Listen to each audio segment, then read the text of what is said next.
Twenty-six to 5 on 2CC's Canberra Live on a Friday afternoon, which means it must be time to talk money with Luke Smith from Envision Financial. Good afternoon. Good afternoon. As you say, last one for the year. Well, it is for me, but not for you. You'll be back here next Friday to share some more words of wisdom with the listeners. But last one for the pair of us to go to double up. Exactly right. My last show for the year before I disappear for a little while and just relax and take it easy. Well, that's what Christmas is for, right? Exactly. Well, catch up with a few people, eat a little too much. Hey, you don't need Christmas for that. Look at the size of me. I've been doing that all year. Yeah, it's a bit of a hazard, isn't it? Oh, hazard. It's a train wreck. Especially with all that time spent in lockdown this year, people working from home and so forth. It would have been all too easy to have a few more snacks than you normally would. I think that's, I think everybody's guilty of a few COVID kilos, as they say. So. COVID kilos, that's right. But we're looking ahead to brighter days, I'm sure. And today we're talking about what is a binding nomination and how does it work. Now, a binding nomination is related to your superannuation, isn't it? Spot on, that's right. So we were lucky enough to have Kellen come in for the last 2 weeks and talk about wills and enduring powers of attorney. And when we spoke about that wills episode, one of the key takeouts that people should have got from that is your will does not control your superannuation. Then the next question we get is, well, what does? And that's exactly what a binding nomination is. It's directing the trustee of the fund in relation to what you want to happen to your money should you predecease a spouse or die for any reason. And it's important that people understand that, because a lot of misconception around, oh, I've got a will, it's okay, everything's going to go to my wife. Well, if you've got divorced and your ex-wife is still the nominee on your super fund, your current partner is not going to get anything. And then we end up in court, and then there's a raft of fun and games that comes off the back of that. So the binding nomination is primarily to direct where money goes out of your superannuation in the event that you die. And just before we move on from that, you were talking about if you've been divorced and you move on to a new partner, update your will. Because if you talk to the lawyer, there's a very bizarre thing. When you get married, it makes your previous will void. Correct. But when you get divorced, it does not. So when you get divorced, if you've still got your old will, it's still valid. And if you haven't changed it, you'll be leaving everything to whoever it was in the old will. 9 times out of 10, that was the ex-missus. That you love so much you left. Or something like that. Yes, exactly. Correct. And that's a great example of where being across your paperwork, this 3-week series of sort of estate side of things is really driving home to people. This is not simple stuff. I had a conversation with a client just yesterday, and he said, if you hadn't have put me in touch with a solicitor to get those things addressed, I would have never realised the complexity of what I was otherwise under the impression was a very simple situation. So it is, the whole purpose of us having the show is to sort of point this stuff out. Yeah. So if you get divorced, there's 2 things you must do, and that is update your will and update your binding nomination in your superannuation. Spot on, exactly right. And that's very important, because the binding nomination covers the super fund, but there's also things that it can and can't do. So we need to keep in mind that a binding nomination is different to a non-binding nomination. So if we take a step back, there are 2 types of nominations. So if we break it down very quickly, binding nomination, I want everything in my super fund to go to my wife. And that removes the discretion of the trustee to pay it to anybody else. A non-binding nomination says, yeah, if you pay this to my wife, that'd be great, but hey, you do what you see fit. So if there's a challenge, or for example, somebody wrote to the super fund and said, well, he promised me $100,000 and X, Y, and Z, there's then the potential that the trustee of the super fund that you're in can make a decision that may not be in line with what your primary objective was. So if you're going to go binding or non-binding, I'd say go binding first for greater clarity and greater security, but always run that past your legal professional. You need to keep in mind as well that you can't make a binding nomination to a non-dependent. Okay, so a lot of people say, oh, I want to give it to my kids. Well, you can't do a binding nomination to adult children because they're non-dependent under the legislation. So in that scenario, as Kellen touched on, you want to make your estate or your legal personal representative your binding nominee, which then passes the money out of your super fund, and then it gets paid into the estate bucket, and then the will covers off what's in the estate bucket. So it's very much about looking at these things from a collective standpoint and saying, right, what does my will say? What do I primarily want to achieve? Then looking at the next level and saying, well, my superannuation will be part of what I want to transfer. Now, where is it going to go? And the binding nomination can provide that clarity or that direction so that all of the water runs down the hill in the same direction. Because if these things aren't aligned, there can be tears and fighting, and you're not around to try and defend your decision, or say, whoops, sorry, forgot to update it. And off to court, most people will trot. So you've really surprised me there. When you talk to me about a binding nomination, I would assume that I could nominate anybody that I want those assets to go to. No. So that's quite a surprise. Yeah, and that's it. And that's, again, where people need to understand that whilst they have the best of intentions to do something, you may not be able to have the control that you're after when it comes to the legalities of the direction that you've provided your super fund. So it's important to understand what the rules are. The other thing people need to keep in mind is that depending on the fund that you're in, these can lapse every 3 years. Now, a lot of superannuation funds offer now what they call a non-lapsing nomination, which means you make it once and until you change it, it stays in its current form. But depending on the fund that you're in, they could lapse every 3 years and they need to be renewed. So again, I'd check what your fund's particular rules are and make sure that you're across the time frame. And most good super funds will write to you and say, hey, Leon, you know, your binding nomination is going to expire on this day. Do you want to renew it? Here are some forms. And to put it in place, all you need to do is complete a form with your respective super fund, sign it to say that these are my wishes, and then have 2 adults over the age of 18 that are not on that document sign to say they've witnessed you make that nomination, and that gets provided to the super fund, and the super fund will then update your wishes accordingly. I'm still hung up on this thing about who you can and cannot nominate as your binding nomination. So it can be made out to a minor, a dependent, or to the estate. When you say dependent, that includes spouse, I presume. But what if I'm married to somebody who's better paid than I am? She's not really dependent at all, is she? Well, again, that's where you make that point of distinction where you may have an adult child that you are dependent on. Yeah. That could be for care, they could reside with you to assist you in what you do, and there would need to be an assessment made by the trustee. So again, it pays to understand if what you're doing looks like a duck and quacks like a duck, make sure it's a duck. Because assuming that, well, I live with my mum and, you know, I make a tea in the morning, well, all good sons do that. Well, of course, indeed, absolutely right. Now, here's the other question. What happens if you don't have a binding nomination or any kind of nomination? What if you've never nominated somebody? Then it goes, there's a whole raft of paperwork that somebody like Kellen would need to then get involved with, and there's applications made to the superannuation fund to say, well, where would it go and who's it going to be paid to? What does somebody's documentation say? And it then comes down to the discretion of the trustee where there are spouses, children and the like involved. That would then ultimately become a court matter. And somebody like Kellen or a legal representative would then be on your side to try and, you know, potentially address the argy-bargy between kids, wives, ex-wives, and that melting pot of fun and joy that would be the fight over what's left in a super fund. So in that respect, it's a bit like failing to have a valid will. If you don't do it, you're asking for trouble. It's going to create a bit of a storm of trouble. You just don't need it getting past to people that are already suffering because you've died, to then go and exacerbate the frustration because an ex-wife says, well, I'd like this, or an ex-husband says, well, I want this, but my kids want that, and kids from this relationship want some of that. And again, if the listeners have taken the most important thing of the last 3 weeks is 1, be prepared. 2, understand what you're trying to achieve. And 3, make sure the paperwork you have completed is done by a professional to address all of the contingencies that we've spoken about today, but also that Kellen raised over the last 2 weeks when it comes to wills and the like. Exactly. So what should people consider when it comes to making a nomination? So when you're thinking about where things are going to go, you need to think about 1, the age of the children. So if you have children over the age of 18 and children under the age of 18, get some advice in relation to the best way to pay things, because children under the age of 18 receive money for free.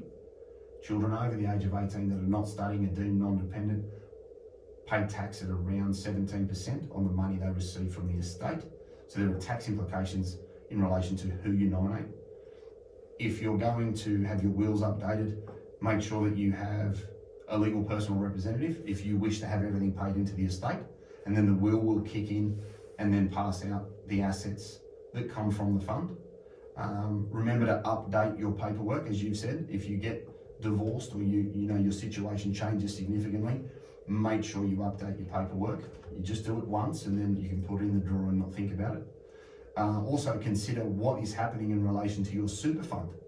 So where you start a pension and it's reversionary, then it would supersede a binding nomination, because a reversionary pension passes to the reversionary individual. So you may not have one initially, depending on your situation with super, but if your husband predeceased you, you may then need to put a binding nomination in place, because you won't have a reversionary pensioner to transfer your money to. So again, part of your estate planning and your superannuation financial planning is also then thinking about, well, what happens if my situation changes, and being across what documentation you have so that you can be nimble and make sure that you have in place what you want to occur. And then remember that some do expire. So if you have a lapsing nomination, just check and make sure that it is current and that it hasn't lapsed, because you may not realise that you signed the form 3 years ago, but now it actually doesn't hold stead.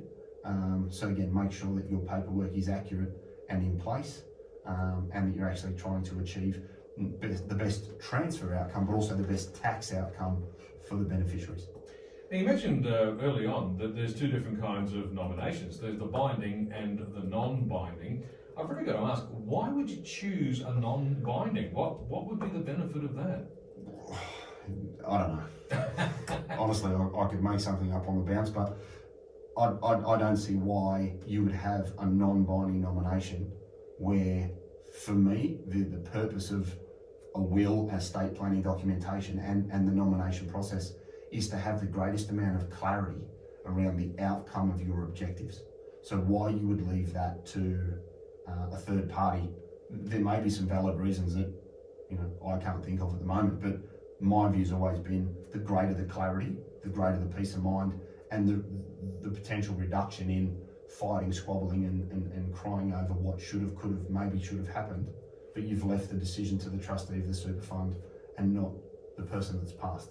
So on that basis then, when you're asked to make a nomination, it's pretty important that you're clear as to whether it's a binding or a non-binding nomination. Correct, and as I say, on most super funds paperwork, it will ask you to make that choice by crossing a box and making that designation.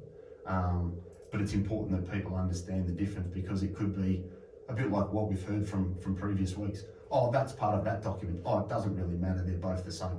It's like saying redraw facility or offset account. Oh, they're both the same. No, they're not. They're very different. And this is another example of that. Binding and non-binding, the outcome and the control is very different, and people need to be aware of making an informed choice. Okay, so when you originally take out your superannuation, or when you sign up for your superannuation, this would have to be one of the items on the form you fill out, isn't it? Correct, that's right. It's there, so there shouldn't be any excuse for not having one.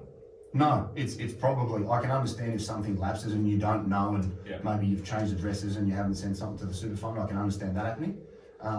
But really, if you're getting advice and opening a new fund, part of that account opening process is understanding, well, what did you have in the old fund? What do you want to try and achieve? What's your situation? And then ensuring that the binding nomination is accurate and in line with your broader estate planning paperwork. All right.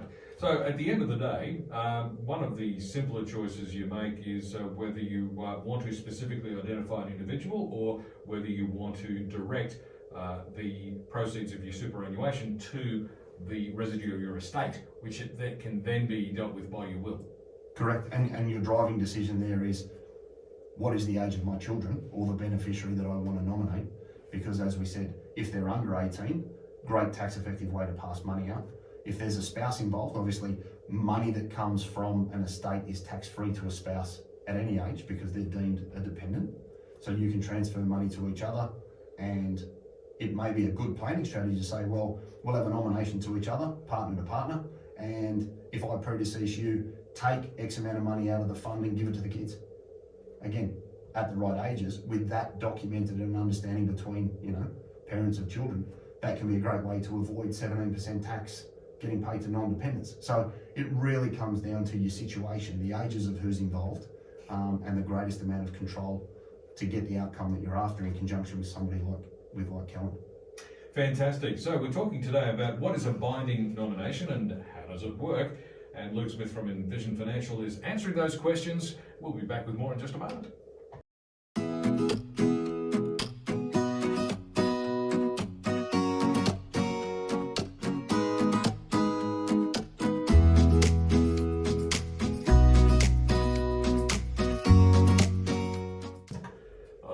It's 7 minutes to 5. It's a Friday afternoon, and that means Luke Smith from Envision Financial is in the studio with me. Today we're talking about what is a binding nomination and how does it work. So Luke, what are the key tips that people should keep in mind when it comes to making a nomination for their super fund? Yeah, so the first one would be make sure it's binding. If that's what you're trying to achieve, make sure you've ticked the right box. Get your witnesses in place and send it off to the fund. Check if they will take an electronic copy. Some get very emotional and want the originals posted in, so just check with your respective fund. Check the age of the beneficiaries, make sure you're not causing yourself any tax problems. If you've been divorced, review it, because the last thing you want is your superannuation going to the person you no longer love. Make sure your documentation lines up with your broader strategic planning with your will, and make sure that if you've got legal advice that you haven't contradicted anything in your will because you want it all to move in the same direction. And the other thing I'll sort of put on the bottom of that list is get advice. It can be really complicated depending on your situation, because we've seen over the last couple of weeks with Kellen that a simple assumption around, oh, me to you, you to me, could have massive implications from a control and a tax perspective. So just be across this, be prepared and take away the angst from everybody else after you've predeceased them.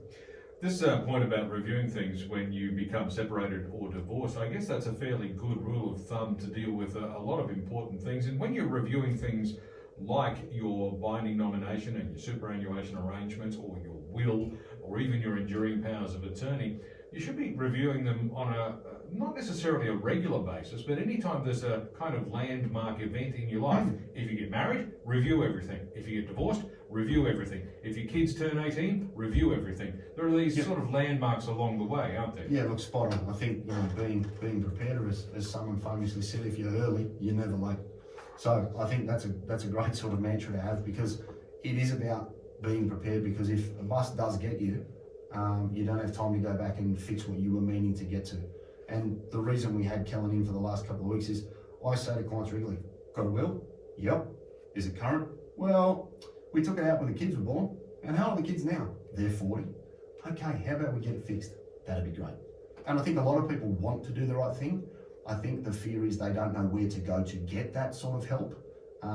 So if you're unsure, ring the office. We can put you in touch with a range of different people and just plug that gap. Because I think the hardest thing about this, really, as we've learned over the last couple of weeks, is just getting to do it. Once it's done, it's actually quite simple, because you get some great advice and they can help you through it and you're not on your own. And that's an interesting thing too, because most people have, for example, a regular doctor that they always see, but they don't necessarily have a regular lawyer. Most regular people don't need a lawyer all that often. So when the time comes and you want a bit of legal advice, often people are going, well, hang on, who do I see? Yeah, and look, and really that's part of the service offering that we provide, is we do one part of the financial environment very well, but then we engage professionals in all these other areas. So clients need a lawyer, we can get you one. You need an accountant, we can get you one. You want to get divorced, we can get you one.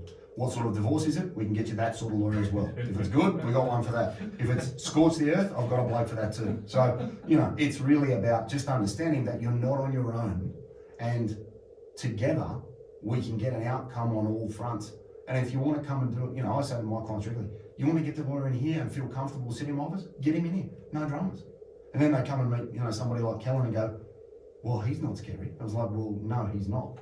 And nor any of the people that I deal with, because they know me, I know them, and we just want that collective outcome of getting a result for our clients so that we can provide the peace of mind that ultimately people are after. That's what it's all about, a little bit of peace of mind. So, Luke, where can listeners get more information? Yeah, so, 62604749, envisionfinancial.com.au. The strategy stack of Luke Talks Money on iTunes and Spotify, and we've got the YouTube channel, Envision Financial Canberra, where you can watch it on the iPhone and go from there. Beautiful stuff. Have a Merry Christmas, Luke. You'll be here next week, but I won't. Yes. Thank you very much for that. And I'll see see you in the new year. Absolutely. I'll see you in 2022. Done. Maybe a whole lot better than the last pair. Beautiful. Sounds good. Absolutely. Luke Smith from Envision Financial on 2CC. It's Canberra Live.